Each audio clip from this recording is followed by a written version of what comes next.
Hello, and welcome to episode 90 of the Great Canadian Hockey Podcast. I'm James Parisi, back here with my co-host Aiden Sarah, and man, it's been a while. It has been a hot minute, as the kids say. Do the kids still say that? I don't really care. I'm saying it today. We've taken a bit of a hiatus that, Aiden and I don't plan every summer, but I'm gonna let him run away with it. My co-host Aiden Sarah, happy to be back here with you. Take it away, fella. I feel like if James and I coordinated our vacation plans a little bit and didn't switch off being available weeks at a time, we could at least have pumped out a couple episodes every month. But it always happens, and I feel like everybody knows this struggle in modern life. It just always happens where the schedules don't click and you can't be doing it. But once we really dig into it, the better it's gonna get. I'm in Calgary this year for the hockey season, doing whatever I can around here to stay in the business. Canadian School Sport Hockey League started for me this weekend, so my season started. I'm excited to get the podcast season going too. Episode 90, dude. Wow, that's a lot of the times we hit numbers and I feel like I've just been ignoring the numbers we've been going by, and I just kind of noticed when I wrote down 90 that this is we've done a lot of this, and this is what is this season four of this? Oh God, is it? I think so. I thought we'd be better by now. How many listeners do we have? 26? I'm hoping to If exceed you're 26. one of them, thank you. That's all. That's all we got. It's great to be back here with you guys. I feel like we should touch you up on a bit of our summers. Aiden's obviously moved to Calgary, which is a fairly monumental thing in its own. I've done a lot of island trips, lots of seeing family, lots of eating things that have salsa on them. Nice. That's the best things. Yeah. Yeah. Yeah, my girlfriend's dad lives in Sydney, right by the Schwartz Hmm. Bay Ferry in Victoria. And man, if you haven't taken the Tawasin to Schwartz Bay Ferry, you are missing out. In the summer, you just sit on that top deck and you're weaving through all these Gulf islands. There's videos of it online. It is awesome. It's like your own little Alaskan cruise that isn't overrated and overpriced and doesn't take way too long. And you don't have to share a sewer system with an insane amount of people. Like that's pretty cool. I'm sorry I'm slamming Alaskan cruises. I've never been on one. They just seem whack. Yeah. If you're looking for a headline for this episode, it's James hates Alaskan cruises. I've never been on a cruise. Well, don't go to Alaska for one. Yeah, yeah. I feel like I would enjoy those ones where you're zipping around and you stop at like three or four different countries, and you've got these oh, you get off the boat and you go see these countries. I don't know if I just like 2 weeks sitting on a boat.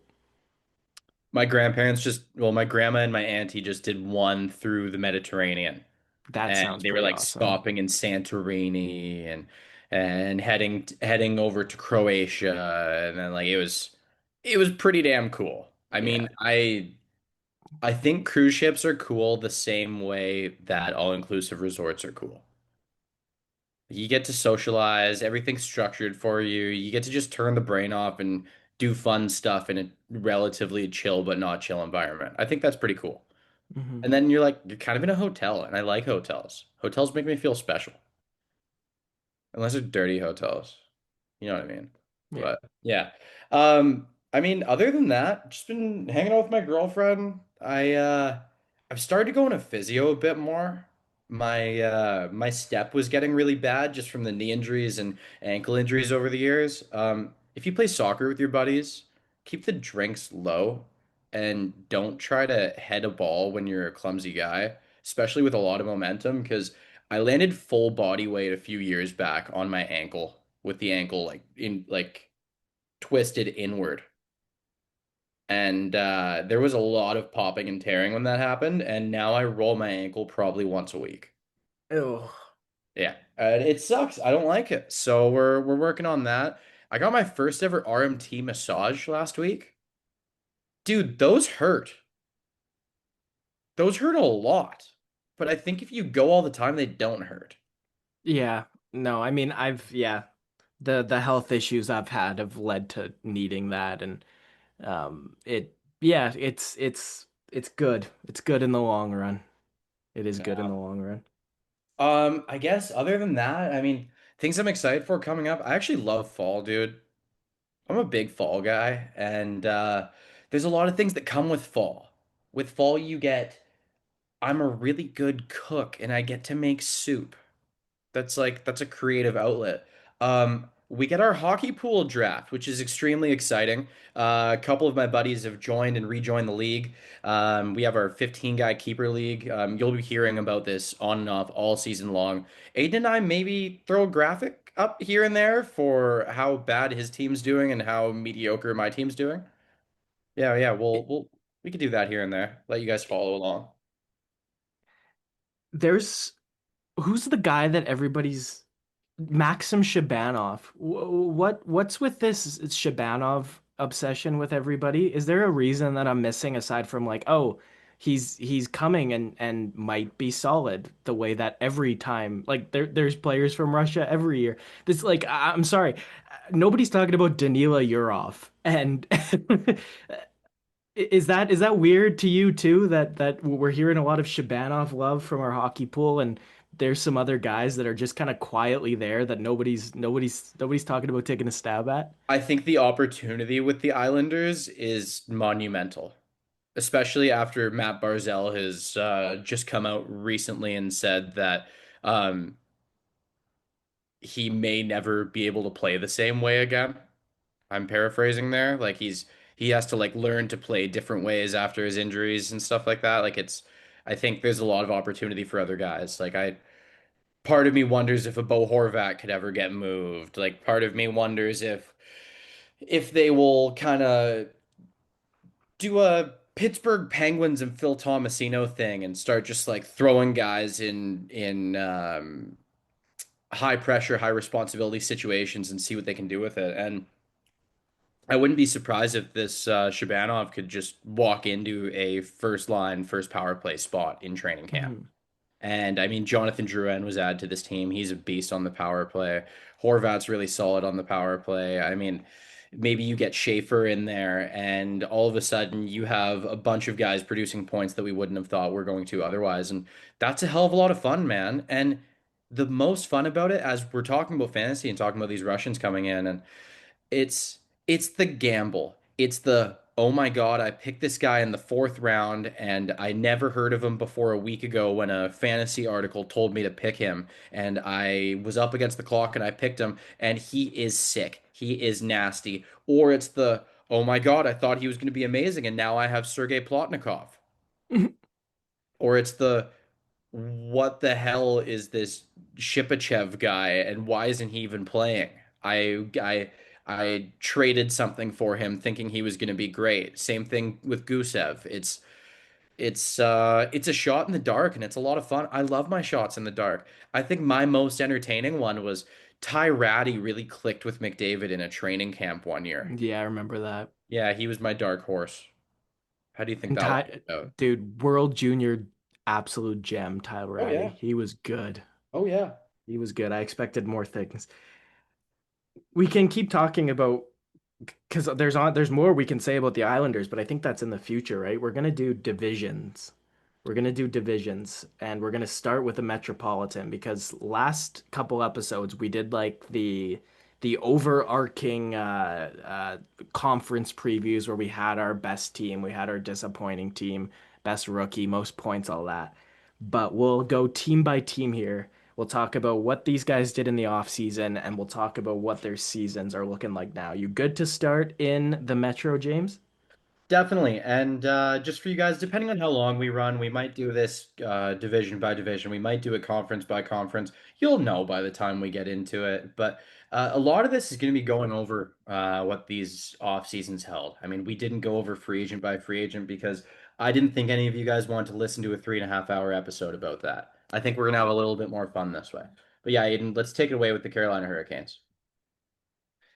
Well, they landed one of the biggest fishes on the free agent market.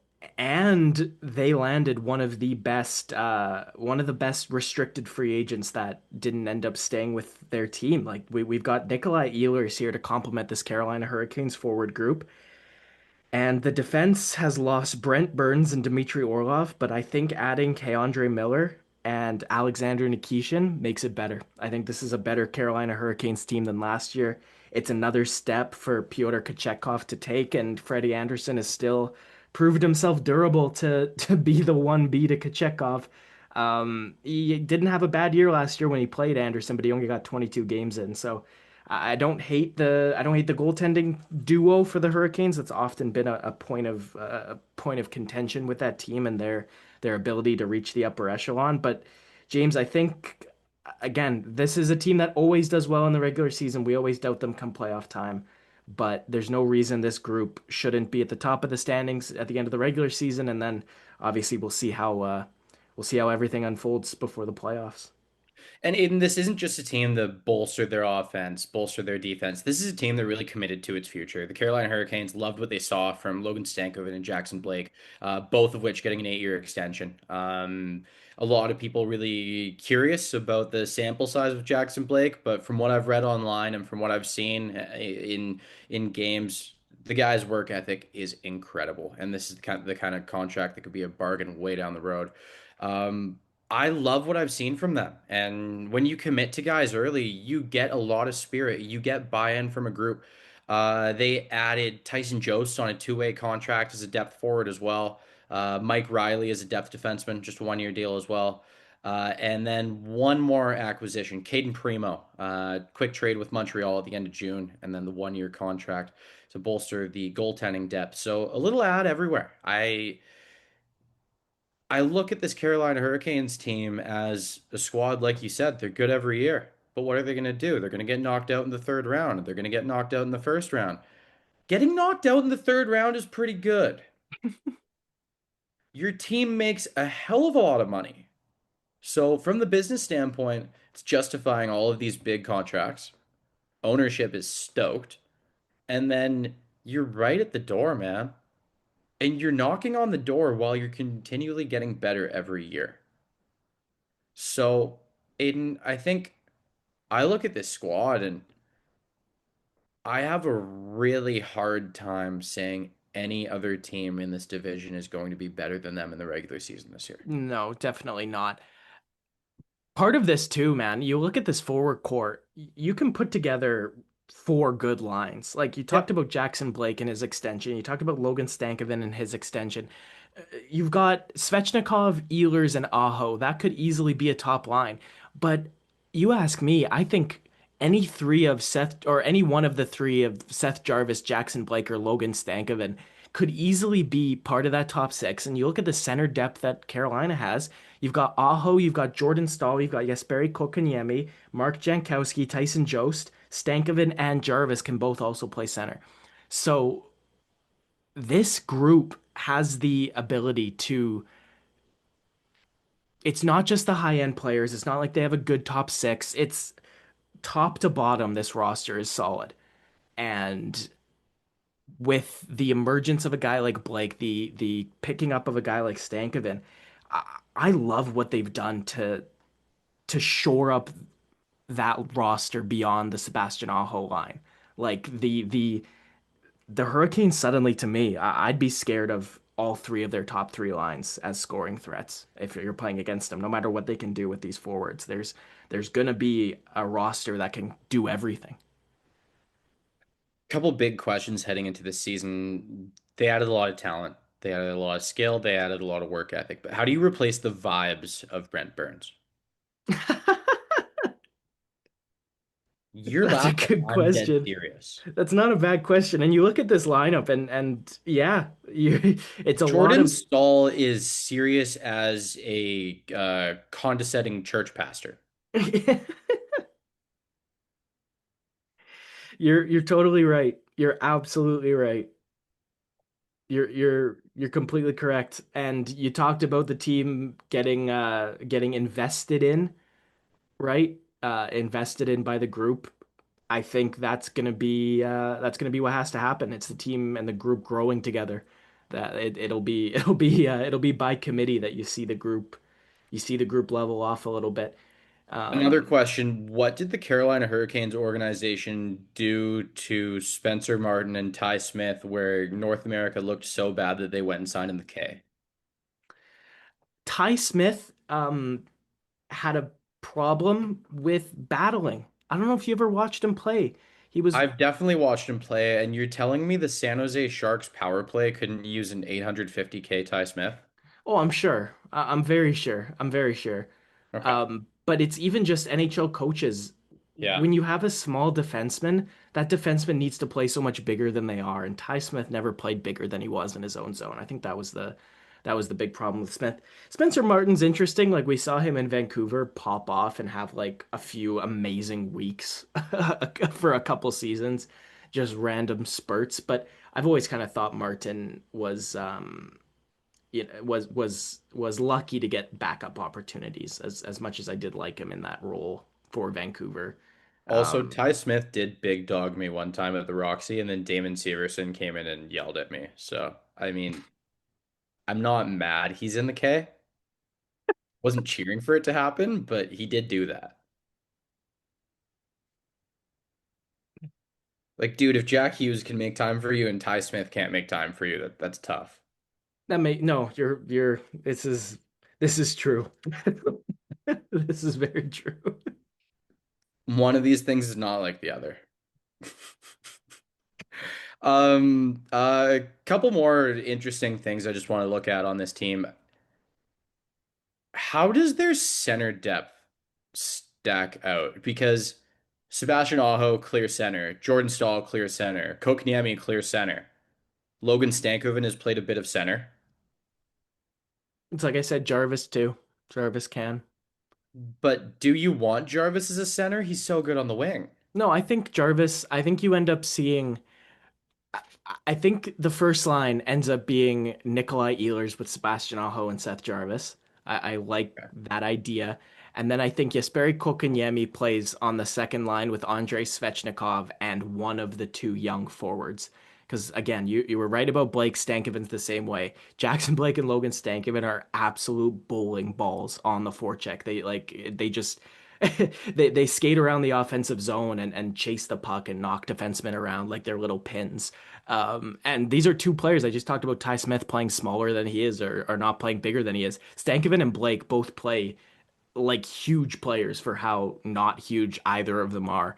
And thinking about that line where you have a Kokaniemi who's your responsible all around, probably not going to get more than 55 points, but a smart enough player that I think you have him kind of playing it safe. You have Stankoven and or Blake with Svechnikov and I know what you mean about the center depth maybe not having that like standout second line center where there's a number two guy that you can say is a cut above a 3C like Vancouver's in the same spot right now. A lot of other teams are looking for second line centers. That's part of the reason Mason Isn't McTavish being every team in the unsigned. league looking for a second line center? And as the league expands, it'll be more and more teams that are looking at having three third line centers because they can't get a true 2C. I was gonna say that that's part of what makes McTavish still being available so intriguing. Um, I think they can make this work. And like I said, I think the allure of Carolina is what they can do as a whole unit, as 12 forwards, as six defensemen. It's a lot of fun. Last note on this team. Last question about this team as well. Is this goaltending tandem good enough to go the distance? We ask this every year, and they come back with the same goalies every year. It seems like it's never the goalie's fault. Well, how come neither of them are healthy at the same time? Yeah. Well, and I was gonna say, but they also never win them a series, right? Yeah. And you look at Stanley Cup champions, all of them. It might not be a whole series the goaltender has to win for them, but you look at that playoff run, and there has to be a good half dozen games that. They always have great first rounds. Anderson or Kochekov, whichever one's in, it's usually a really good first round. And last year in the playoffs, didn't we start to see them split just to rest them? Well, yeah, you have to rest Freddie Anderson. Yeah. He's an awesome dude and an awesome goalie, but there are enough memes out there to suggest that he is made of glass bones and paper skin. Hmm.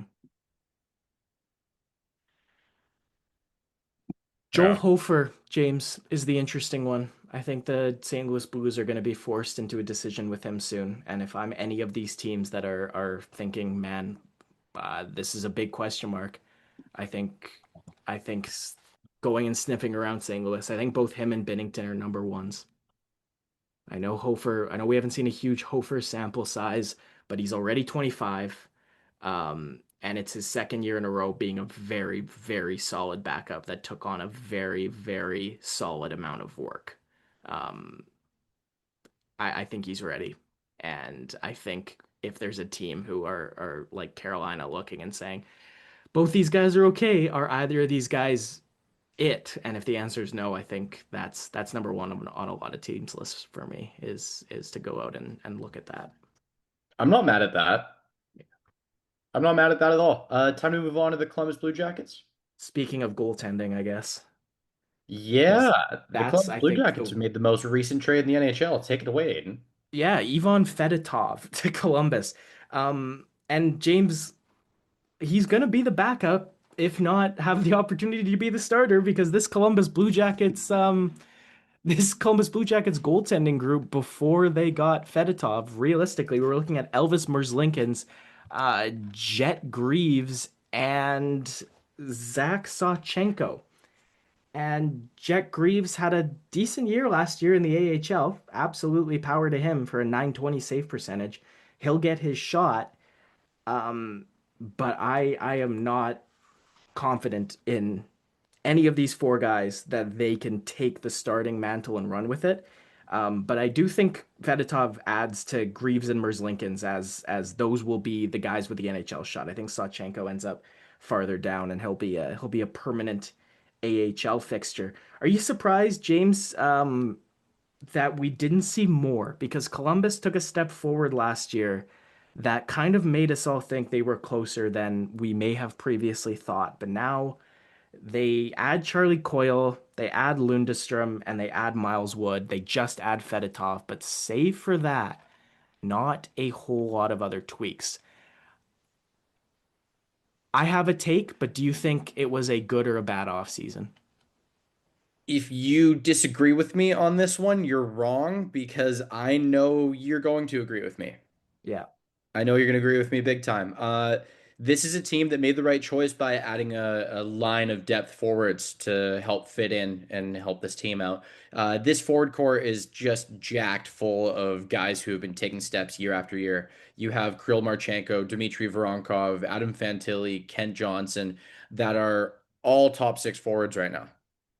And Sean Monahan's still there. Boone Jenner's still there. Missed a lot of last year. Charlie Coyle is a very, very solid offensive player. Mathieu Olivier, very, very, very, very useful depth guy. You don't want to restrict these guys. There were a lot of forwards on the market.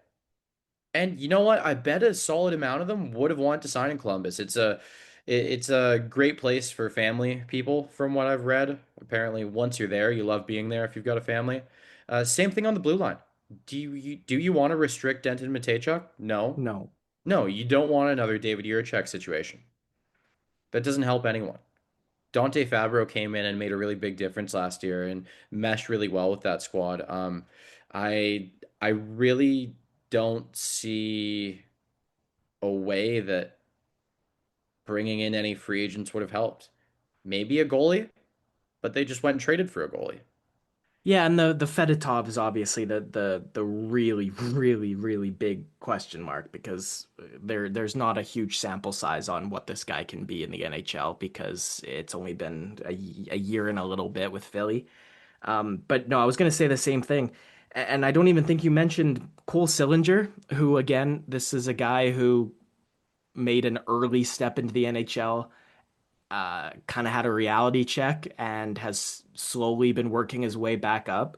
At one Can point, he was dating Tate McRae, and now she's extremely famous, and he has not put up the same numbers since that ended.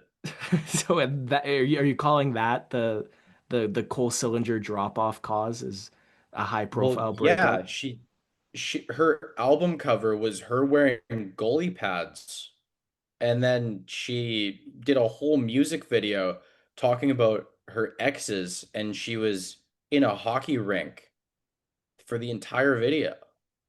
Like, dude, you messed up. I don't care what the story is. She's like the Gwen Stefani of our generation. So, do you think Yegor Chinahov also had a horrible breakup because he also took a huge step back last season? No, I Um, was just never really all that confident in his game, to be honest, though. no, He has all the tools. I don't know if he has the toolbox. that's fair. Well, and I like Dmitry Voronkov more. I like Kirill Marchenko more, obviously. Marchenko's, Marchenko is disgusting. yeah, he's. I think he's good. I think we're good for 30 goals, 30 assists, 60 points for Kirill Marchenko. Even like being a little bit like negative on the guy, If especially if he you're gets some Fantilli time. if you're not in our keeper league where Kirill Marchenko is obviously stashed away and nobody's going to get to him, draft him in fantasy this year. He does everything. Yeah, he does. He's going to get on the power play. He takes shots, he hits, he gets the odd block even. The guy's all over the ice. You want your Kirill Marchenko. Go get him. Aiden, realistically, what are your hopes for this team? What can they do this season? I think best case scenario they do this year what Montreal did last year, where you see steps forward from some of the young guys. They maybe push for a playoff spot. Unfortunately, I think it's a little bit ahead of ourselves to say they're a playoff team yet, but the best is still yet to come. I think the best is still yet to come out of Adam Fantilli by a lot. This is a guy that could be a 50 goal scorer one day, honestly. We saw Zach Werenski at the peak of his powers, but there's still upward trajectory for Denton Mateychuk. You could still see Ken Johnson get better. And of course, I will not stop beating the Caden Lindstrom drum until the World Juniors come around. They have some great prospects. Lindstrom is excellent. They picked Jackson Smith, and you could see like a Luca Del Belbaluz be their rookie this year that could step in. Like they picked up Coyle, Lindstrom, and Wood, and that kind of pushes Del Belbaluz down, but he could still hop in and like we saw Matthew Olivier for Columbus kind of jump out of nowhere. Even Marchenko, if you weren't really like ear to the ground on how this guy was doing, Kirill Marchenko came out of nowhere too. Columbus has a good amateur scouting department, and these guys they get later in the draft, they can just pop in and they can make a difference. And I still think they're a year or two out from being a playoff push. I think the best they can do this year is see steps forward from everybody, and if you can get trade deadline haul for maybe a Provorov, a Damon Severson, and Eric Goodbranson. I know Olivier would be hard to. So all Uh, of their defensemen that make more money than they should? well, maybe, and that's where the retention comes in, right? Is Ivan Provorov at $6 million for a playoff team? No, Ivan Provorov's good. Provorov at $4 million for a playoff team. I think they'd pay a lot for that, and I that's think this the team's better off having a Provorov than not having a Provorov. maybe, but that left side gets a little bit saturated, right? Like Provorov, you talked about not limiting Mateychuk. If Provorov's there, Mateychuk's really suddenly the third left side defenseman, right? So that's where you could see the flexibility start to come in. Yeah, positive signs last year. I don't think Sean Monahan's a point per game player again, but nothing nothing to turn your nose up at of what the Blue Jackets are building. He was a fantasy stud with the Montreal Canadiens not too long ago as well. So, I mean, if you can get him on the cheap, then get him on the cheap. Aiden, one last question. Who leads the Columbus Blue Jackets in points this year? I think it's Adam Fantilli by a lot. I think he's the By a only lot. player. I think he's the only player above 70 points. Zach And Werenski had more than that last year. yeah, he had 82, I think, last year. Yeah. Um, I was thinking Werenski flirts around the 70 mark, and then we see Fantilli flirt with point per game. Huh. Yeah, Interesting. and you know me, I've always been a huge Werenski fan. I just think there's an element of secret being out with him because everybody kind of like seemed to not understand. It's kind of like Rasmus Dahlin, Zach Werenski, where I think he again. I think I've been saying this. I think he was always one of the best defensemen in the league who didn't have the opportunity, didn't have the spot on a good enough team, and just couldn't take advantage of that opportunity. I think we're going to see Rasmus Dahlin with a Werenski level breakout. It's probably not going to be talked about this episode, Buffalo, but He's the next defenseman to kind of take the step forward like that.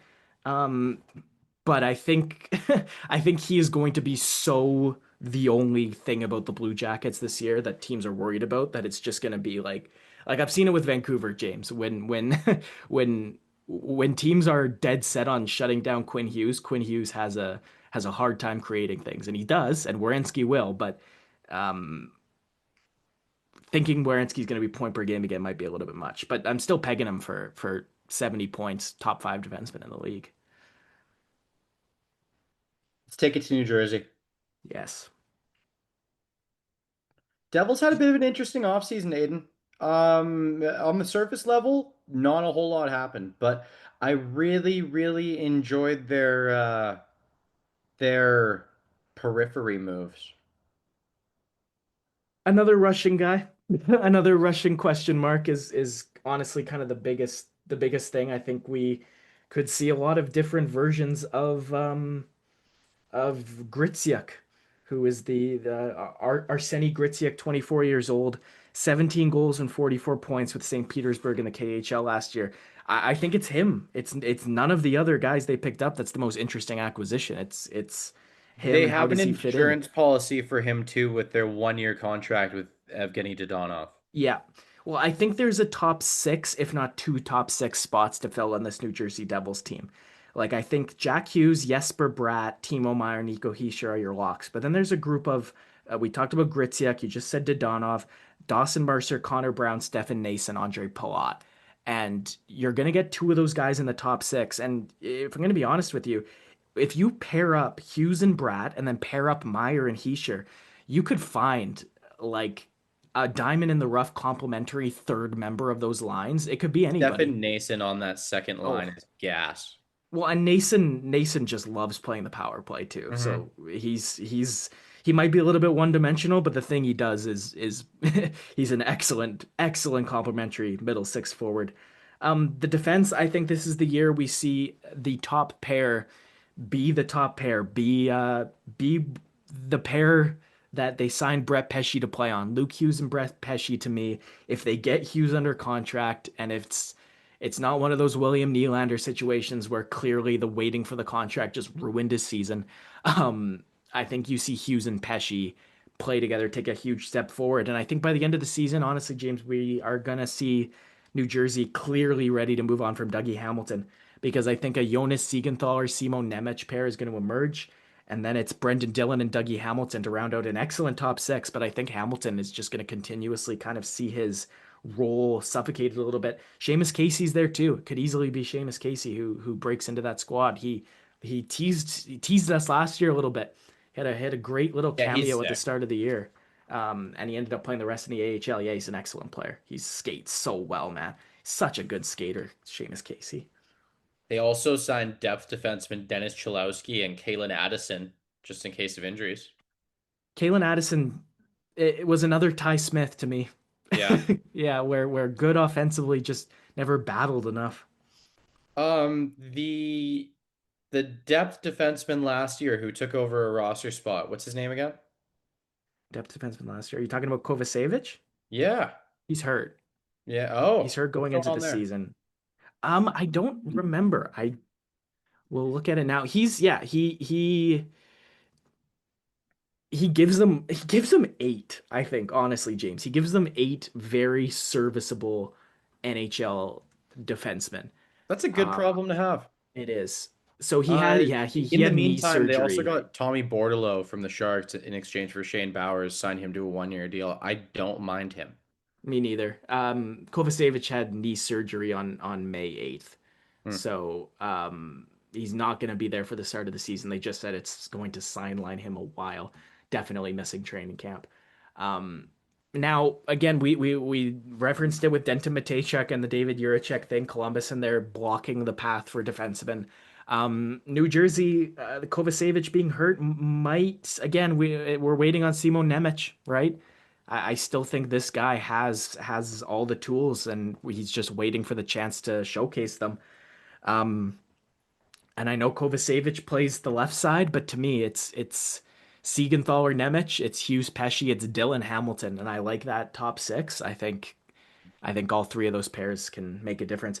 Jakob Markstrom, Jake Allen, and Nico Dawes is one of the more solid triage of goaltenders that we have anywhere in this NHL. Triage.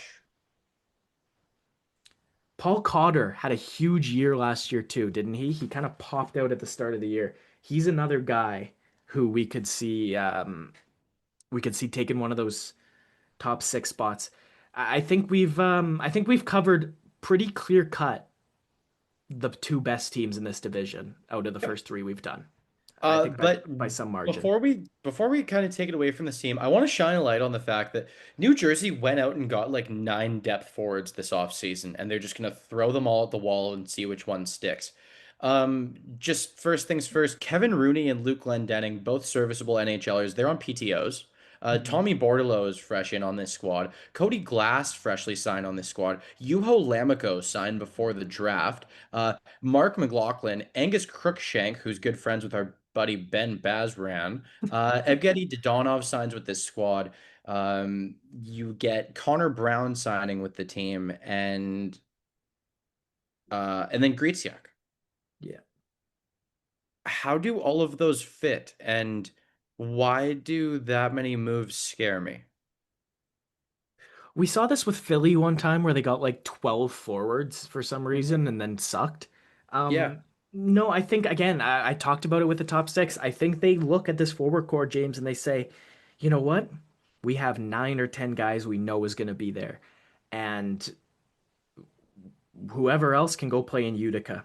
Whoever else, like Juho Lammikko, I liked him a lot as a fourth line center in Vancouver, but I'd put money he's in the AHL. I'd put money that Tommy Bordello's in the AHL. Angus Crookshank is a battler, man. He fights like crazy, and and Aiden he's isn't just saying that because we want to get him on the pod. yeah. I mean, if he hears this, come on and talk about how good we're gonna say you are. But he feels very very very Sheldon Keefe, Crookshank. Oh yeah, oh Yeah, yeah.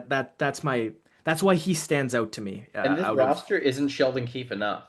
yeah, you're right. Bordello kind of had a spot on San Jose, right? And just didn't perform Dude, well he enough. looked good. But he had a solid year in the A last year. Again, Yeah. like I said, there's a clock on Andre Palat.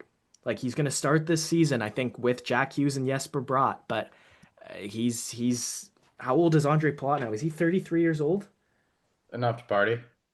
34? Yeah, 34. Andre Palat. So I think it could be Gritsiak, it could be Cotter, it could be Nason, could be Brown, Mercer, Glass, Dadonov, anybody. But I think New Jersey have done a pretty cool job at just locking players into spots. You know Hughes will be there, you know Brad will be there, you know Heischer will be there, and just saying, okay, we're gonna let the pieces fall into place around this. I don't hate it at all. I think they finished second. Taking it to Long Island, Aiden, the New York Islanders, possibly both the most and least intriguing team in the Metro Division. I love the signing of Jonathan Drouin for their young guys who are looking to develop. I don't love the rest of this roster for their young guys looking to develop.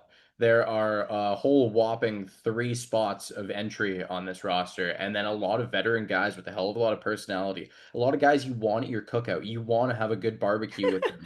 Do you want to try and make playoffs with them? Maybe. I don't think it'll happen. Do you want to try Um, and crack this roster? Highly unlikely. It's a tale as old as time with the New York Islanders, and I don't believe that any more than one rookie will play more than 60 games on this roster. That's just how this goes. ooh. That's bold. I disagree, but I can understand where you're coming from. Emil Heineman's not a rookie anymore, is he? No. No, he's not, because that came to mind. Um, James, Emil I'm just Heineman being the one player that they got for possibly the most valuable player on their roster in a trade this offseason. Aiden, did they yeah. get enough for Noah Dobson? No, of Before we course even not. talk, No. they got 2 first-round picks from Montreal. That is 2 Montreal Canadiens first rounders. Those aren't as good as they were before. No, I don't think they got enough for him. But I like Heineman. He's a big dude. yeah, but that's partly because James, you look at the moves that like is that the first seller's move we've really seen them make? I think so. I can't think of any other where it's like, They oh, let Cal they're Clutterbuck retire. yeah, like is that it? Because other than that, They let Matt it Martin retire. it, They sold him from they themselves to nothing. yeah, they sold him to a retirement of their feet up. They Um, traded the two of them for the controversial choice to bring Tony D'Angelo into the fold to quarterback their power play for generations to come. well, I think I was gonna say, I think it's Schaefer now. James, I feel like this is like a cursed thing to put on Schaefer. But you look at this Islanders team and you look at first overall pick Matthew Schaefer coming into it. How Rasmus Dahlin coming into the 2018 Sabres does this feel to you? Because it Um, feels too much like that to me with Schaefer and the Islanders. well, you have Horvat and Barzell. That's your Ryan O'Reilly who could get traded and injured Jack Eichel. Yeah. And then you have Anders Lee. He's your Kyle Poso. And then you have uh Really quickly, Brock Nelson oh, you was the have one. Alexander Romanov. That's your Nikita Zadorov, who's not there anymore, but let's just throw him in there because it's fun. um, yeah, yeah. Ryan Pulock, Adam Pelech are both long gone from what they once were. Dude, I'm they're not gonna say good. I'm not gonna say either of them aren't serviceable anymore. But Though these were that's two a second guys. pair. You can't Yeah. tell me that's not a good second Oh, pair. it is a good second pair. It's just these guys were arguably one of the best shutdown pairs in the entire NHL a while ago. Yep. And this whole defense was anchored on the fact that they were going to do everything and then you just needed a pair to play a little bit and then a guy to play on the power play, right? And you They saw them had Mayfield and Devon Taves and Dobson. That was pretty yeah. dope. Yeah. You want to talk about not getting enough for somebody, they didn't get enough for Devon Taves. Ilya Sorokin, Wiener. Sorry, yeah. Lou. Ilya Sorokin's back. He'll be one of the better half of NHL starting goalies as he usually is. Semyon Varlamov in Oh his yeah, how was last advanced year? age. Sorokin, listen, he had a 907 and a You immediately 271 have to goals jump to against. defense because he was bad. He wasn't great. He wasn't. Hey, start of last year, I probably would have said top five goalie in the NHL. I said top half of NHL starters this time. He's bad. I think he'll have a bounce back year. He's only 30 years old. Semyon Varlamov's 37. I don't think we can expect a lot of miles out of him.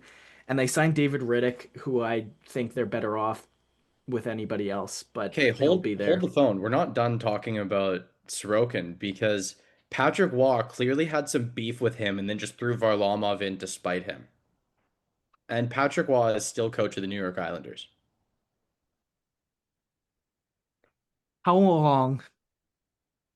How long is he coach? Yeah, how bad do they have to start? Because I don't see any.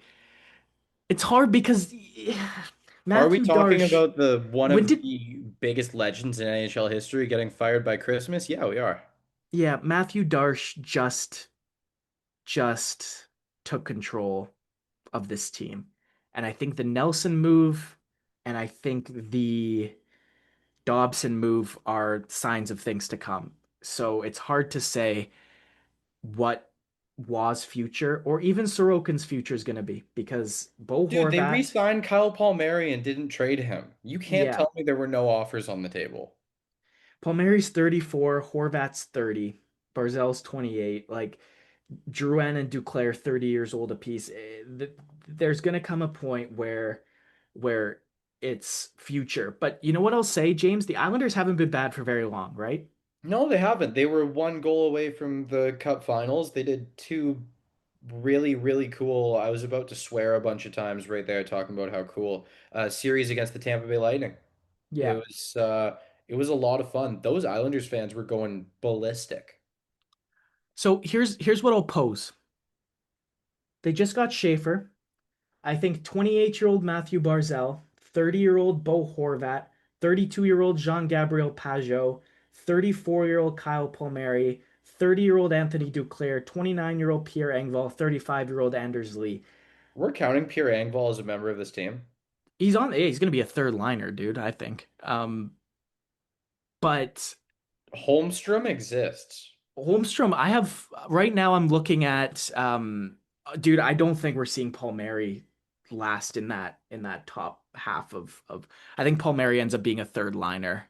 I think Um, Palmieri is still a top six forward on this team. that's hard. That's really. I think Holmstrom had a I good enough don't think they year. have a better option. Yeah. Well, and anyways, the point I was gonna make was Matthew Schaefer, obviously, first overall pick, they got him. I think trading Brock Nelson for Callum Ritchie was a stroke of genius. I Yeah. don't know how they did that. I think getting Victor Eklund at the spot they did in the draft was larceny. He should not have dropped all the way to 16th. That is an that is an impact player waiting to happen. They picked Cole Iserman, another kind of late first round guy that could have gone much higher. They picked Kashawn Akeson last year, who doesn't have a super high ceiling, but could be an excellent, solid second pairing defenseman. We've talked about Maxim Shabanov already. Um, the sky's the limit for him with this team. The And sky's the limit. I really like Danny Nelson. In terms of opportunity, sky's the limit. Okay. I really like Danny Nelson too. So I just listed off seven prospects. Shabanov's 24, but none of the other ones are older than 20. Like I said, the Islanders haven't been bad for very long. So you start to move on from those forwards I mentioned. You start to look at 32-year-old Scott Mayfield, 30-year-old Ryan Pollock, 31-year-old Adam Pelech, and 30-year-old Ilya Soroka. And James, I have to ask the question. We're here looking at this team. They're nowhere near the playoffs. But those seven prospects I just said, you add everything you could get in return for even three-quarters of those names I just mentioned of the guys that are 28 years old and older. And the Islanders are in a really good spot from there. So to me, it's is Matthew Darche going to do that, or is he going to hold on to some ill-advised hope that this team can still be a playoff contender in its current form? I forgot about Callum Ritchie because I kind of tried to block him out of my memory just because of what I know is to come. He could totally crack this team out of camp and have a really solid season. Yeah, I think he's going to be an absolute just cheat Solid code in the second line forward AHL. in through his whole career. Oh no, I think he's going to be a cheat code in the AHL this year. Um, I think he could totally be Bo Horvat, a Bo Horvat level player. Like that's kind of what I'm expecting from Richie. Is that like in between a first line and second line center for most of your career, but then have 3 or 4 years where you're a great He centerman, has a lot first of line center. pizzazz, and I don't say that about many players. Yeah, he's skilled, man. He's got all the tools. I don't say the Um, word pizzazz often, but I give him that.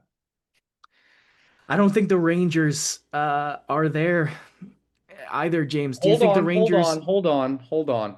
One last thing on the Islanders. One more. Yeah. Um, First player to get traded this season, and what are you getting for them? Go.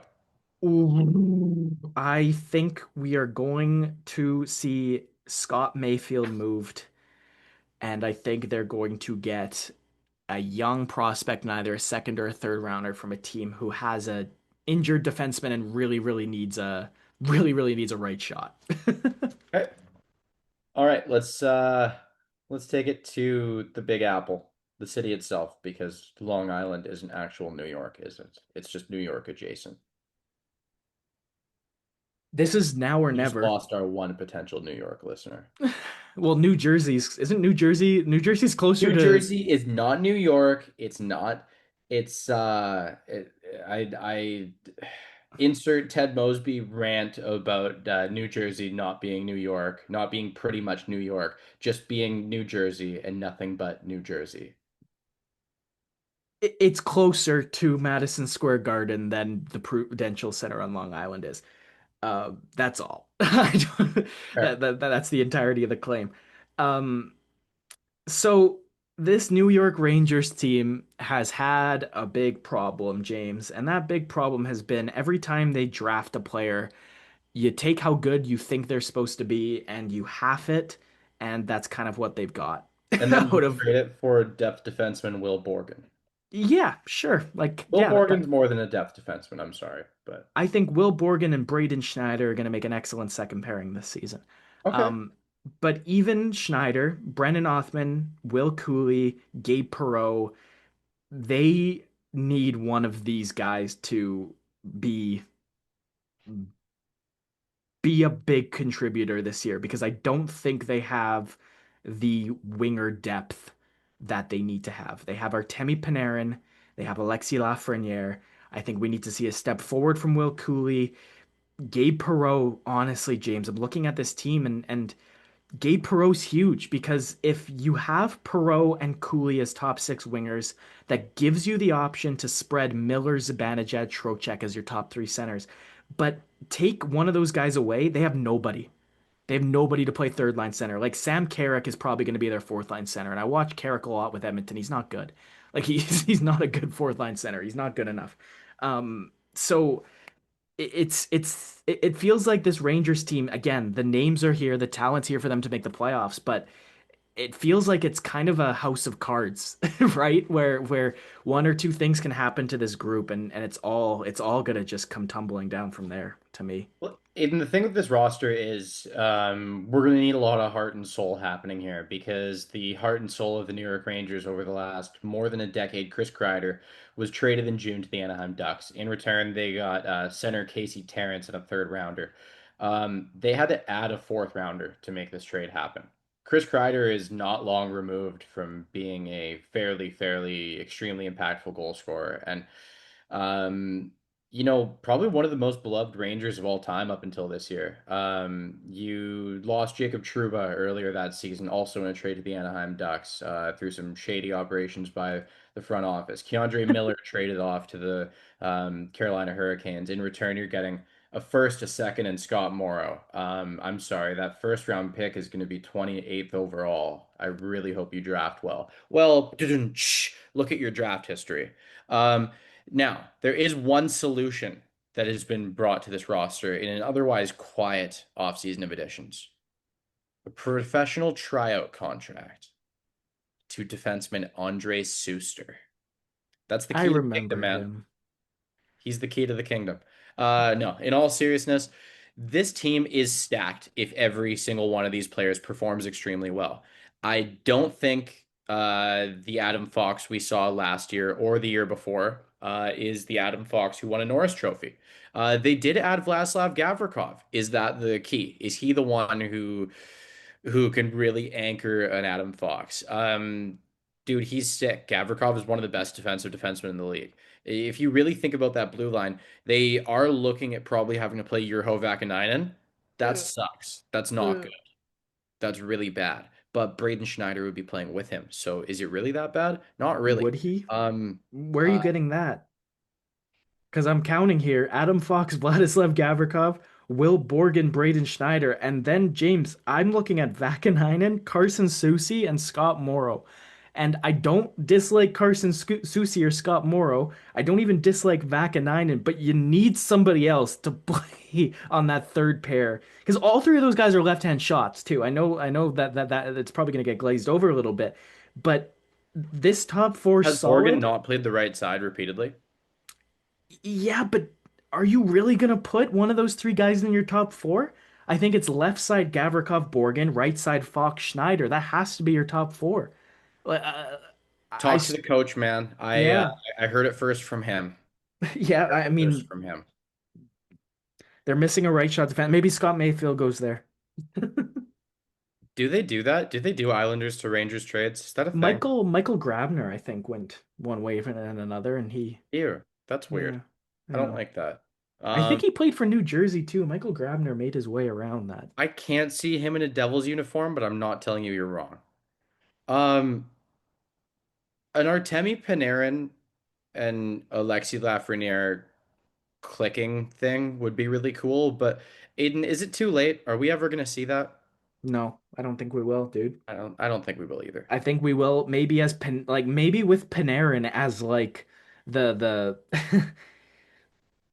the elder statesman who's found chemistry with the young guy, but we're not going to see the peak Panarin with the peak Lafreniere. It's not going to No. happen. Panarin's Isn't already Panarin 33. 34 now? Yeah, yeah. I think he just turned 34. That's terrible. Yeah, and Lafreniere had took a step back last year. Um, Yeah. JT Miller played really well after he came, but Mika Zibanejad and Vincent Trocheck both had bad years. I know Trocheck had a Zibanejad was good at the end of the season, so was Trocheck. yeah, they both saved themselves a little bit, but again, they need so much more. And you're right that this is a playoff team who can do something if everybody's there and everybody's playing at 100%. But I Will said it Cooley's pretty already. nasty. I like Cooley too, but like I said, it's a house of cards because you get past, like genuinely, James, I'm looking at these lines I have. You get past Cooley and Perot, and your wingers become Brett Berard, Brennan Othman, Johnny Brodzinski, Matt Rempe, Taylor Radish, Yuso Parsonen. Like, you need more. You just need more. And I think again, I think the fourth time one of us has said this. Everybody clicks, great team. Straw that breaks the camel's back could be one bad injury and then everything falls apart. Can you explain something to me? I feel like every time Yuso Parsonen starts with an organization, they get really excited about him and they try him in all these spots because he looks really good, and then they kind of follow to love within about 30 games, and then they want to get rid of him. I know, What's that all about? Is he just like really good at first impressions? Is he a first date guy? maybe, yeah, maybe. He's 6'3" and smart, but I don't see tools. Like Hmm. he gets his whole career has been being smart enough to give the puck to his wingers at a good enough time. I think he's one of those guys that isn't good enough to play in the top six and isn't a bottom six player just the way he Okay. plays. Like this is Okay. a this is a I'm trying who was Sheldon Dries. Do you remember Sheldon Dries? Do This I is a ever? this is a bigger Sheldon Dries where like excellent skill for the AHL. Probably good enough to be an NHLer by quality, but I don't think he fits in anywhere on an NHL roster unless it's like a San Jose or a rebuilding team that's gonna give him a shot at third line center with a couple decent young kids to see what he can do, right? Um, yeah, And it's then on hard. top of that, one more thing with their depth forwards. One of the biggest problems here is you could have a fourth line that features Adam Edstrom and Matt Rempe. That seems really intimidating because Rempe fights a lot, and then Adam Edstrom is 6'7". But Adam Edstrom plays like he's my size. I'm 5'9". I'm not saying I could play more aggressive than Adam Edstrom, but dude needs to learn to be a little bit mean. I know Swedish people aren't traditionally mean. That's not really a thing. But dude, he's got to get out there and he's got to be like Victor Hedman waking up on the wrong side of the bed. Like take a bad penalty and cross-check someone in the face. Just wake it up or something. Um, that's all I really have to say on the Rangers. I think Gabe Perreault is going to have 14 points this year. I was actually gonna give him sub 20. I don't think he's gonna get more than 25 points. And I think he's going to play 70 games. Yeah, hey, I don't know why this I podcast. know you have a hate on for him, so I know you're going to like that, but I want to like this guy do you because though? You hate every player on that American team. he's so skilled. He's so skilled. I just don't see him figuring out how to play a top role in the NHL. Um, Okay, let's take it to Philly, where they have also picked up another key contributor who you're not a fan of and you don't think is going to be a very good NHL player in terms of longevity. That player is Trevor Zegras, and that team is the Philadelphia Flyers. Aiden, this is a fun team. This is a team I have a really good time with. They acquired Zegras from the Anaheim Ducks in exchange for Ryan Poehling and a couple draft picks. They also picked up.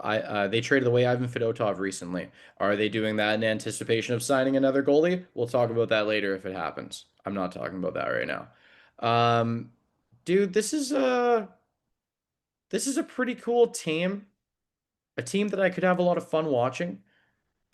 I really want to see Jeluchenko play this year. I really want to see Matvey Michkov be utterly dominant this year. But even more interesting for me, I can't wait to see another year more mature of Travis Konechny. With this team getting better and better and better, I think he's going to be a hell of a lot of fun. I don't think he has to be as imposing of a force because they have a fourth line that could feature Garnet Hathaway and Nick Delorier, which is frightening. Even Christian Dvorak could be in the middle of those. Really frightening. Like that's painful. That's just pain. But dude, he still will. The dude is physical. He skates incredibly well. He shoots the puck incredibly well, and the guy just has compete so much of it. He's definitely gonna be the captain after Sean Couturier retires one day. I'm a big fan, man. I like what this team's doing. I like what they're doing a lot. I think they're like a goalie and two defensemen away from being a playoff team. Yeah, yeah, honestly, Samuel Ersson, Dan Vladar is what they're gonna roll with until maybe some other news. Um, it's a lot of question marks. Tyson Forster's hurt. That sucks. He's good. He is good. Owen Tippett, Travis Konechny, and Matvei Michkov are this team's best three forwards. So to me, the big question mark is the What centerman. about Robert Brink? I like him a lot. I think that's the guy who takes Forster's spot. Like I think their top six ends up being Konechny, Michkov, Couturier, Zegras, Tippett, and Brink in Forster's spot. It's the centers that are the question mark. Sean Couturier, Trevor Zegras, Christian Dvorak, Noah Cates. I read that list and I say that is four guys that I would love to have as middle six centers. um, I don't know. Like Trevor Zegras is the only guy as part of that group that I'm looking Get at and saying, Luchenko. "Oh, I'm sorry." Trevor Zegras is the only guy as part of that group I'm looking at and I'm saying, "I think you have 60 points in you this year." Um, I love Luchenko. I do. Noah Cates and Jet Luchenko. I think Noah Cates is the perfect uh, player for Jet Luchenko to play with and learn how to play. I like that. I like that a lot. What does this team really, really need to work on this season? What are some holes they had? I mean, this is a lot of young guys, and they're not really going to be great right away. They got to play with Torts all year, and now they get Rick Tocchet. What can Matvei Michkov expect? What can Trevor Zegras expect? And how much fun is Travis Konechny going to have? Yeah, Konechny I think is going to be like the favorite child here um, of Rick Tocchet. And James, like it's so hit or miss to me. It's so hit or miss. Michkov performed well under Tortorella. I know he had a lot of he had a lot of upward trajectory that seemed unfulfilled last year, but this is a guy who I think takes another step forward. I I think their defense is where the question marks are because beyond Travis Sanheim, I think the team would love Cam York, Jamie Drysdale, Egor Zamula, one of those three guys to take a step forward into being like a full-time top four defenseman. Zamula played 63 games last year. York played 66. Nick Seeler played 77. Ristolainen played 63 before he got hurt. Like Drysdale played 70. Emil Andrade played 42.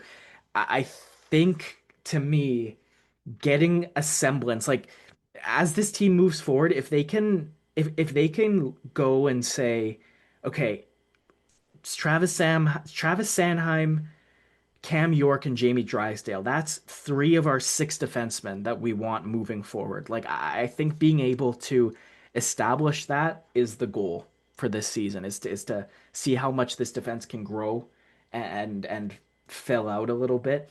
They have Oliver Bonk in the pipeline and they just drafted the player in the organization, I think outside of Matt Michkov that has the highest ceiling, which is Porter Martone. So they are the team that is not in a bad spot whatsoever, and they did manage to also snag a top prospect. So I think they're in the same spot as the Columbus Blue Jackets, where a small step forward. Good times ahead. I like to see it. Most disappointing player on this roster this year. Ooh, I don't think it's Zegras. I know that's what you're waiting for. Um, I gotta try and drive you in the direction of controversy. It's fun. yeah. Um, I still don't see it from Cam York. I still don't see it from Cam York. Like I think they gave him all the leeway. They've given him so much of a chance, and I think if Cam York and Rick Tocchet don't click, I think that's kind of the end of the Cam York experiment here. So I think he's the biggest wild card at the very least.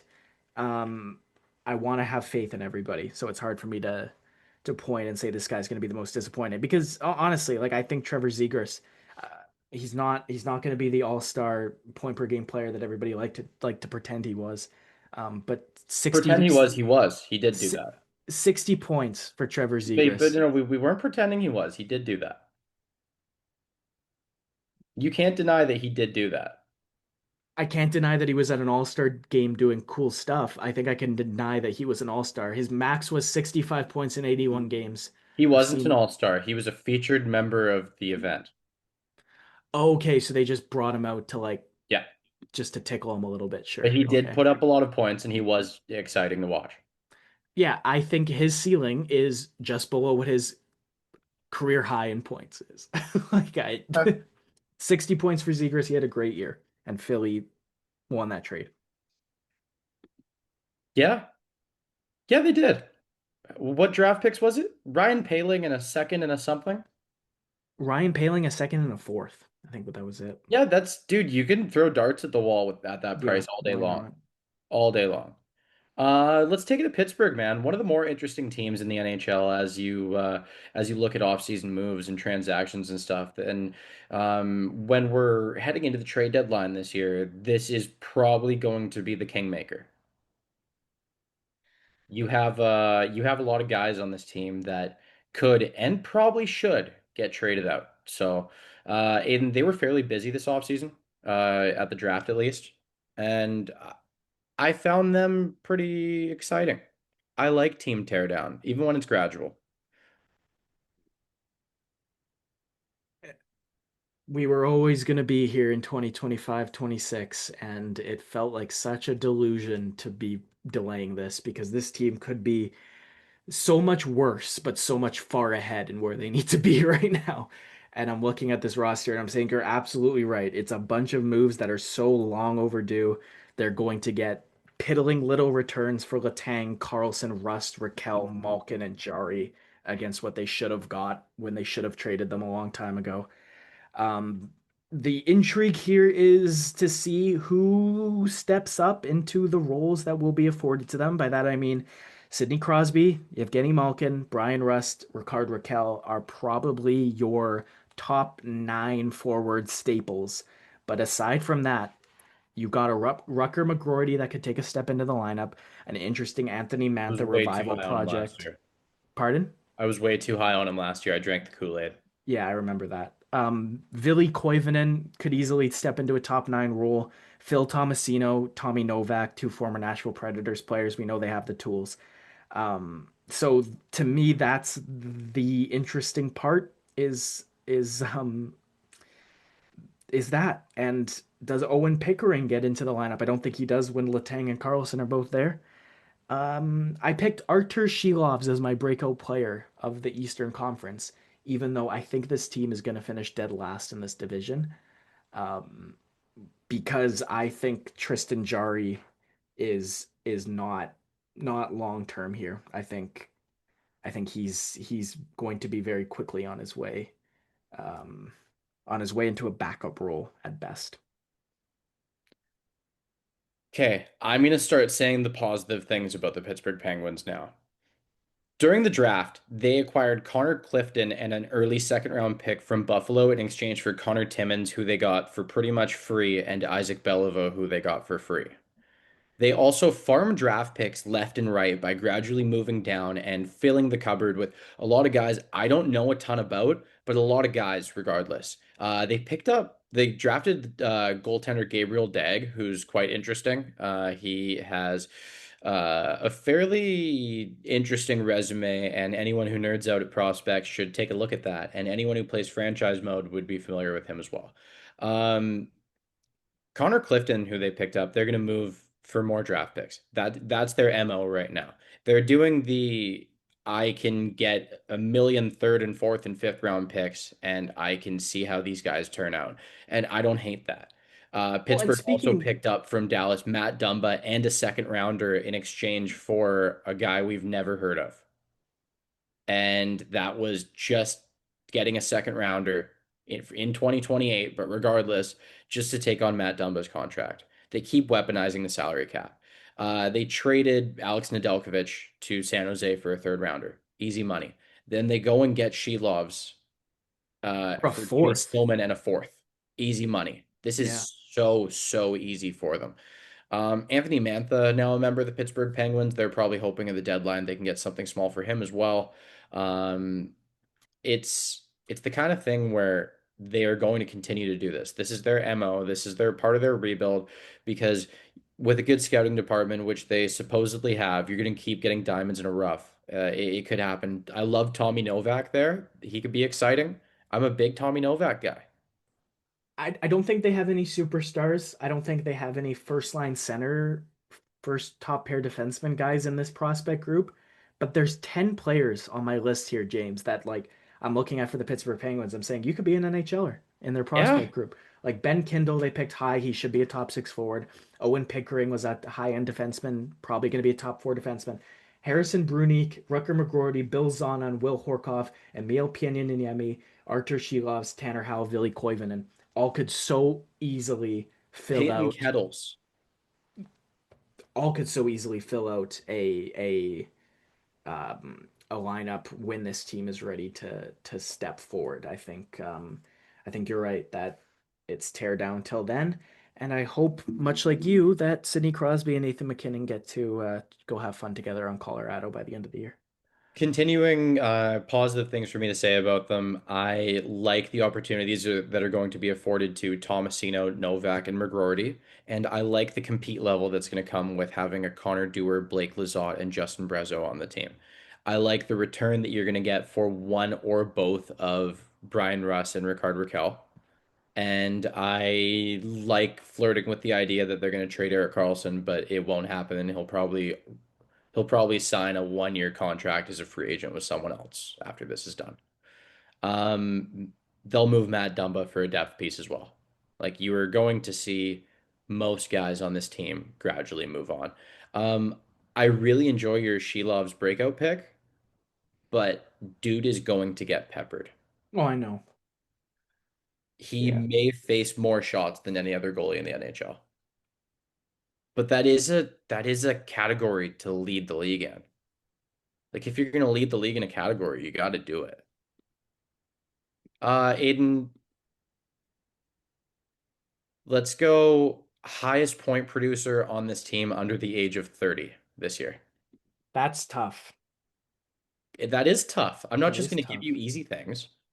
That's tough because I was so ready to say, well, other than Crosby, because I thought, I wasn't going to make it that easy for you. yeah, you 30 top, so we're not counting Carlson, Rust, Raquel.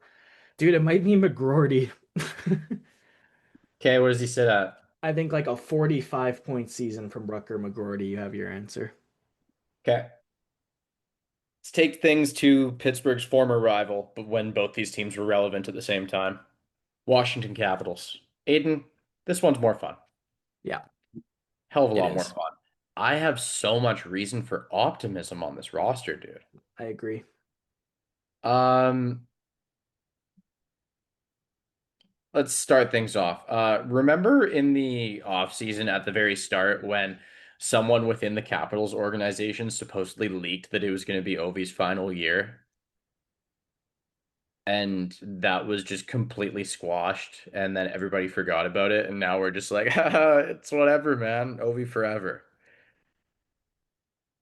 He had 44 goals in 65 games last year. Yeah. Yeah, he did.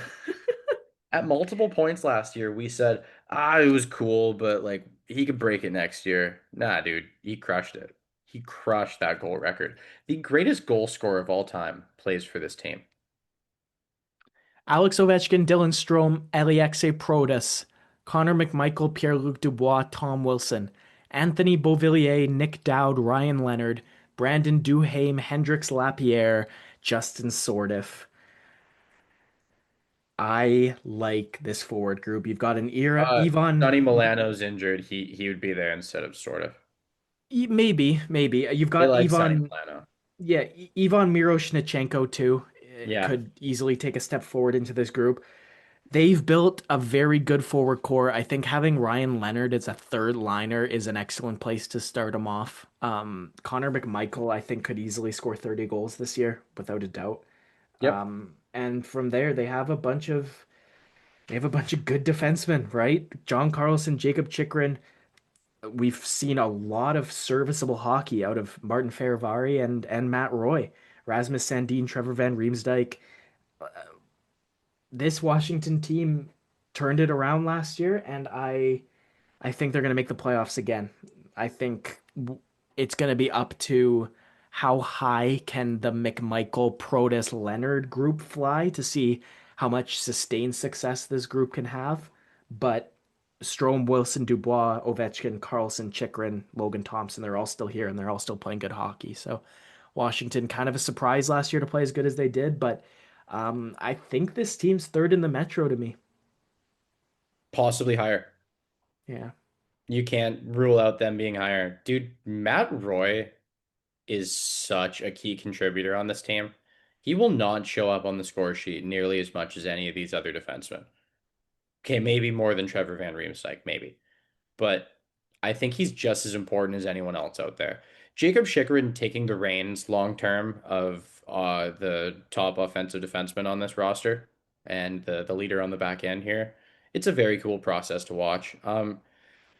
For some of the people in the back who don't actually watch the games, what does Martin Fehérváry bring to this roster? He's interesting. It's the Brett Pesce to Luke Hughes idea. It's the Chris Tanev to he just he sits beside John Carlson, he does his job, man. Like that's what he does. He makes $6 He million a year for the next 7 years now, so that's why people kind of need to know. Yeah, like he is go like you said it. You said it right there. He's going to be a staple of this top three really with Chikrin and Carlson. And I think it's in the effort of making this top four. Like you can have two world-class elite defensemen. You don't actually need them paired with another one. You need them paired with their other half, right? And that's very rarely a like for like player. So Fehérváry with John Carlson has brought out maybe not the best offensively of John Carlson, but that pair is completely they're two studs. They play amazing together. They play absolutely unbelievable together. John Carlson looks like a different player in his own zone at 35 than even he did previously in his career because I think it's so clear that Carberry has them playing that different role. And you talked about how good Matt Roy is. Matt Roy and Chikrin are able to do their thing because of how good Fehérváry and Carlson play. From there, Rasmus Sandin and Trevor Van Riemsdyk fell out a defense core that I know it's not a lot of huge names. Like nobody really, nobody's got Fehérváry or Matt Roy high on their best defenseman in the NHL power rankings. But this is a team that everything is there. Everything's in the right place for them to make the playoffs again. I don't see holes in this lineup where I'm like this is going to be their downfall. I'm looking at everything. I'm saying it would take multiple injuries for any position to be seriously hurting.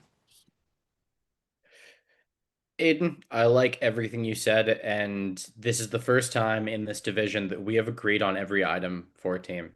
I feel like I'm sending a hug your way, dude. Like we did that. We did that. We bonded on that one.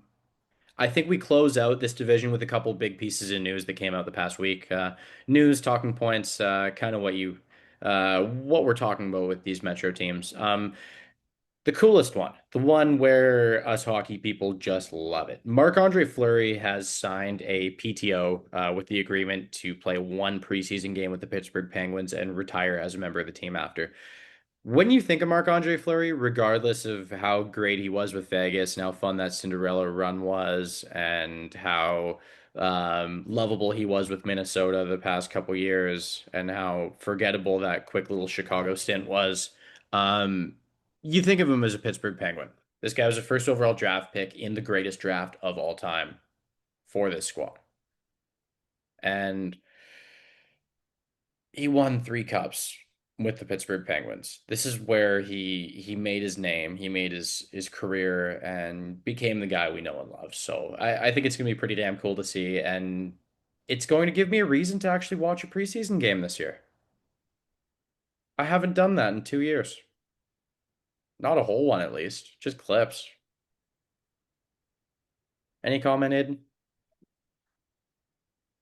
You don't see guys go and play. It's No, cool. he It's really retired. cool. I know. I mean, and you see the 1 day contract retire as a blank, right? You see that all the time, but you rarely see guys saying, I'm gonna retire as a member of this team, but I'm not just gonna retire. I'm going back. I'm gonna do the whole game day. Gonna do the whole game day at that arena with Sid and with Letang and with Malkin. I'm And gonna I'm do gonna the thing. yeah, I'm gonna go have one more great time in Pittsburgh with those guys, and then I'll go join Roberto Luongo as part of Team Canada's hockey operations or something. Like it's really cool and a bookend on James. How many more 2003 NHL draft picks are still in the NHL? Corey Perry, is that it? Is he the last one now? Yeah, like he's last man standing. Yeah, Jeff Carter's retired. yeah. So it's just Perry now. Wow, 22 years on. Corey Perry, who will be an LA King this year. James was very correct before we started that we'll end up having to do an episode per division. But I'm right, you're wrong. yeah, Wrong, wrong, wrong, wrong. Everybody mark down. Aiden was wrong as we recorded this on Sunday, September 14th. Count your chickens and enjoy it. It was fun. It was really cool. rarities. One more piece of news, not even news, it's just a talking point. Um, they're going to make news and articles about this topic as long as all of these guys are in the NHL and don't play for the same team. Jack Hughes, while his brother Luke is currently an unsigned RFA, he has said he would like to play with his brother Quinn at some point. Aiden, is it time we stop talking about this and writing about this, and or are we just gonna keep going on that? Okay, we haven't talked about this on this podcast. We've talked about this in person. Oh, So okay. We could talk about it on here. That's what well, we you, wait. Well, wait, Aiden, do we talk about hockey news on here? so I wasn't even just talking about the current stuff. I was going to talk about the Hughes brothers as a whole because Hmm. I haven't had the opportunity to say on this podcast because we did draft stuff, we did free agency stuff, we did previews. James, to me, it's a pretty simple equation. Quinn Hughes, as part of this, whatever the story, he said a lot that, well, I'm focused on Vancouver this year. It'd be great to play with him down the line. You know what he hasn't done? He hasn't made any comments about Vancouver beyond this season. So now my math equation becomes pretty simple. Will the Vancouver Canucks win a Stanley Cup with Quinn Hughes on the roster? No. No. Will Quinn Hughes' trade value be higher than it is right now? What if he's the best defenseman in the NHL this season? He was last year. Was he though? Yeah, I think Was he so. though? I think so. Hmm. It was him and Makar. And again, it's always him and Makar, right? Recognize your bias. Yeah, it's always him and Makar. And What about Werenski was right up Werenski? there too. Yeah. Yeah, the all three of the top three were great, but he's not gonna have he's not gonna have much different a season. And I'm sorry, I hate to be the Canucks fan that says it's over already with this Pedersen group, but the ship has sailed, I think. I think it's time to You start mean the looking at Kiefer Sherwood group? yeah, that's fair. Um, James, it's it's a spot that they don't want to be in, but they don't have a choice. They're here and now I think you deal with it. And dealing with it is not walking him, holding his hand to free agency, holding his hand to a trade for the New Jersey Devils for one first round pick because they know they're going to get him for free. Like,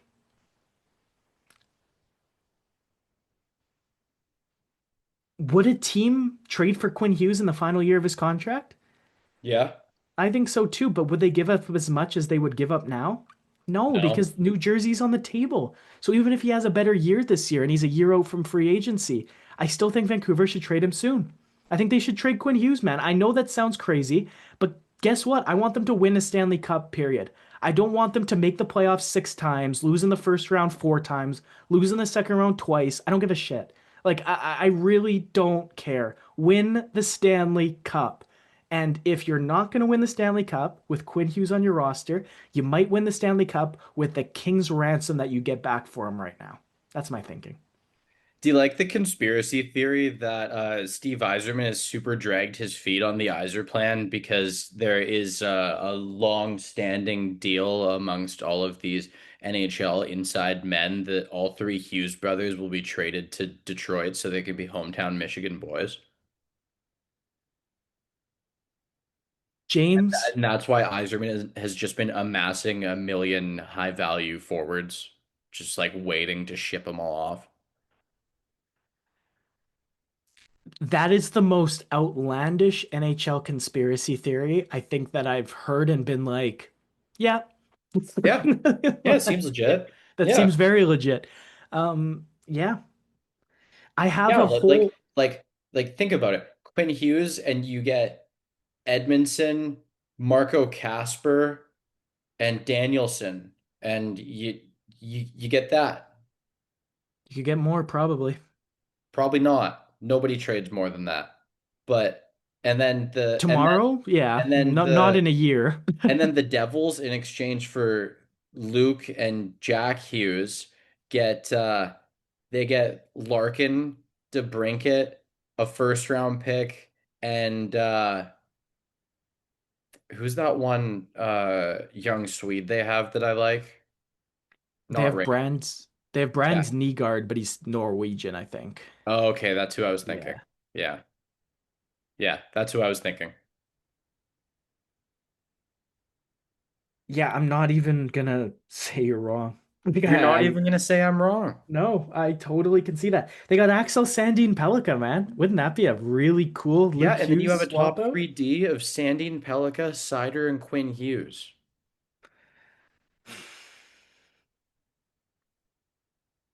Dude, I could like, see it. yeah, they're dragging their feet. They're letting Sebastian Cossa go play in like the ECHL. They're like, dude, I promise you're gonna come up here, you're gonna be a stud, and you're gonna have one of the best decors of all time in front of you. It's fun. Just They've bide got your time. they've got Trey Augustine too. Don't forget Yeah, that. yeah. Yeah. They used to have Caden Fulcher. Remember him? Nope. Me neither. Did you just make that name up? No, no, he was No. I was looking at hockey cards earlier and I Okay. saw a Caden Fulcher Red Wings Cup rookie patch auto, and I I was gonna remember. say, Yeah. like, no, not at all. Do I know Dude, that between my guy? franchise mode and hockey card hobbies, like, do you know how many names I just have stored in the bank up there? No, I know what you mean. For me, it's guys I've watched in the World Juniors where I'll be like, Yeah. yeah, I know you. Speaking of trading cards, now is probably just as good of a time as any to give a free advertisement to my friend Richard, who's one of the organizers of the Van City Card Show, that will be at the Vancouver Convention Center this coming weekend. That is the weekend of the 19th, 20th, and 21st. They have admission for each day. Eric Lindros is the featured autograph guest. They have all kinds of VIP packages for trade and cocktail nights. This is the biggest card show in Vancouver now. This dwarfs the Western Canada Sports Card Convention, and it's the kind of poll that has major trading card dealers coming up with their giant stashes from all over the United States, from all over Canada. It's going to be pretty damn cool. It's going to be 3 whole floors of cards and collectibles. So, if you want to come see some cool stuff and you're on the Lower Mainland this coming weekend, come check it out. I'll be doing the same. Good stuff, James. Good damn stuff. Aiden, one more thing before we say goodbye to everyone, before we look at other divisions in the next couple episodes. We've had a lot of time where I know you've watched some good stuff. You know I've watched some good stuff. I want one TV show and one movie before we go. You don't have to dive into both, but I want to know. I've boring ones. I got really boring ones.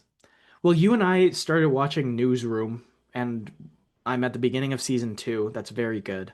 Hmm. Um, I just finished Ted Lasso, which was a very, very solid 3 seasons of television. Liked it a lot. The range of Jason Sudeikis in that show is what makes it work so well, I think. Yep, Um, damn right. One of the I most lovable characters in TV history for me. I hadn't watched The Godfather.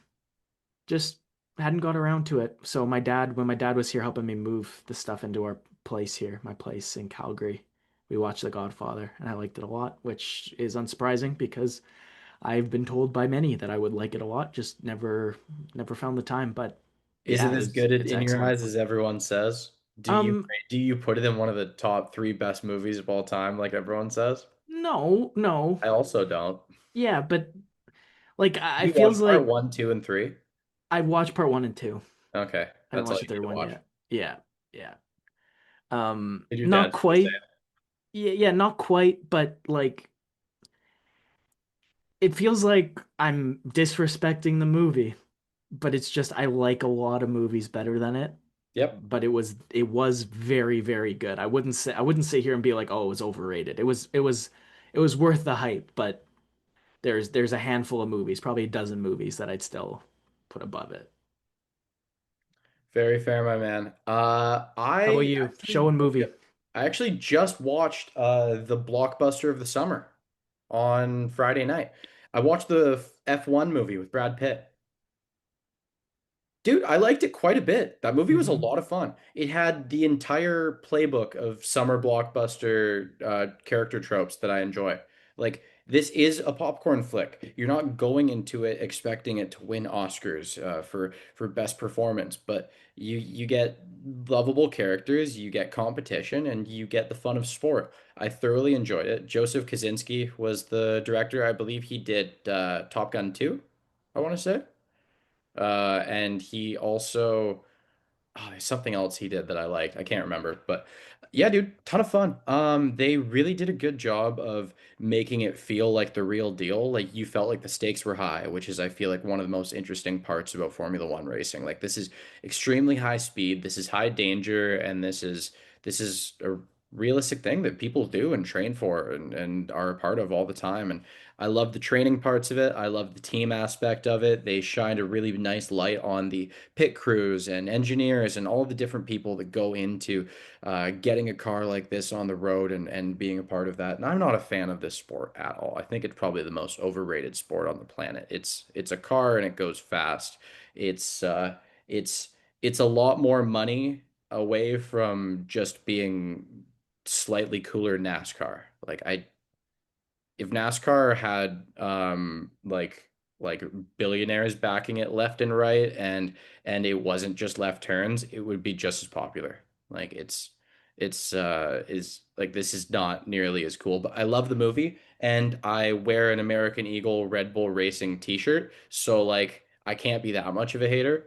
Um for TV shows, oh wait, for movies, I'm not a horror movie guy, but I almost watched Weapons. I thought about watching Weapons. Have you heard of this flick? No, I haven't. I was gonna say this better be good for you to tell me that you're like almost watching something. I'm thinking about watching it. It has Julia Garner from Ozark, Oh yeah. Yeah, I think and I saw the trailer for this.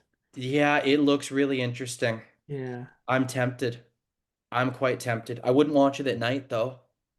I love horror movies, dude. I totally. I'm I'm happy neglecting those for the majority of my life.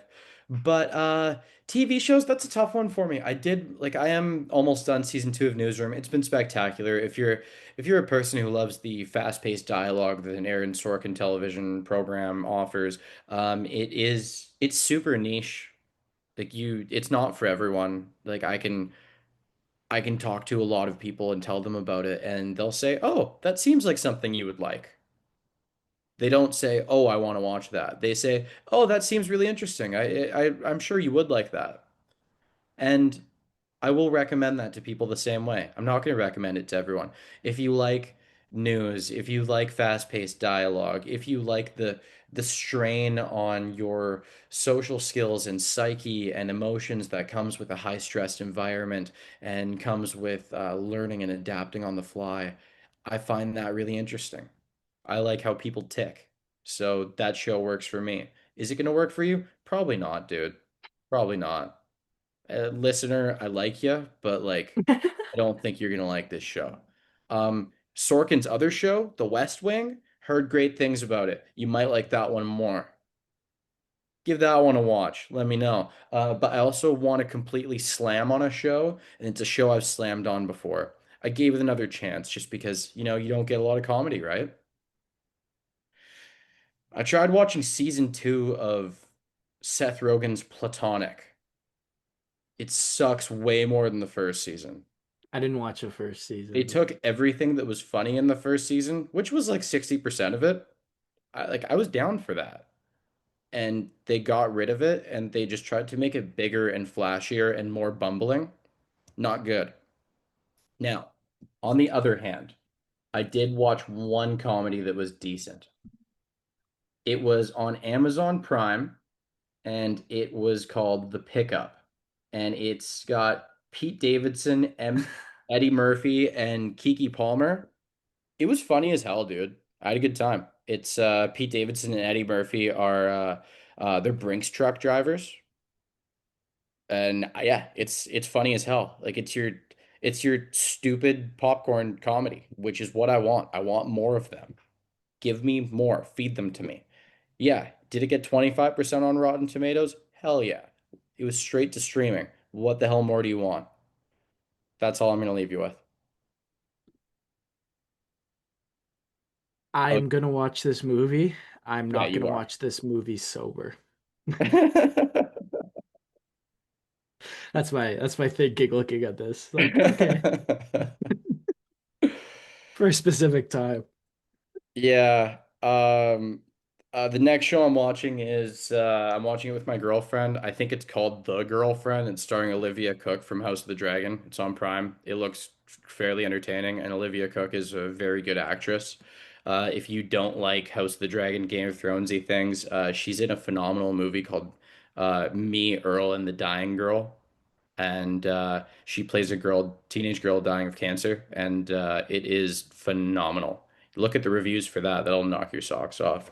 Um, I really don't like saying knock your socks off. It's late. Should we give these guys an outro? Go do it. 90 episodes are done, dude. Christ. Wow. Hopefully, we have a 91st. Maybe catch you guys in the next one. Without further ado, we'll roll that outro. Thanks, guys.